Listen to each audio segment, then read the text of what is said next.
Hello বন্ধুরা, আমার সালাম নিন। আসসালামু আলাইকুম। আশা করি আপনারা সবাই ভালো আছেন ইনশাল্লাহ, এবং আমার প্রত্যাশাও তাই। সেই সাথে আমার প্রীতি ও শুভেচ্ছা নিন।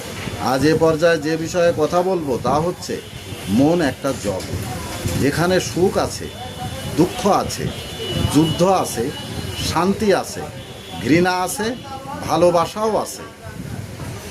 এখান থেকে আপনার চাওয়াটা আপনাকেই জয় করে নিতে হবে। মনে রাখবেন, মন একটা জগৎ, যেখান থেকে জীবনের চাহিদার সব কিছুই খুঁজে নেওয়া সম্ভব। এ পর্যায়ে এখানেই রাখছি। ততক্ষণ পর্যন্ত সবাই ভালো থাকুন, সুস্থ থাকুন এবং নিরাপদে থাকুন। শুভ কামনা নিরন্তর সবার জন্য সবসময়। ধন্যবাদ ফেসবুক মেটা, ধন্যবাদ সকল বন্ধু সহ সবাইকে। আবার দেখা হবে অন্য কোনো ভিডিওতে। আল্লাহ হাফেজ।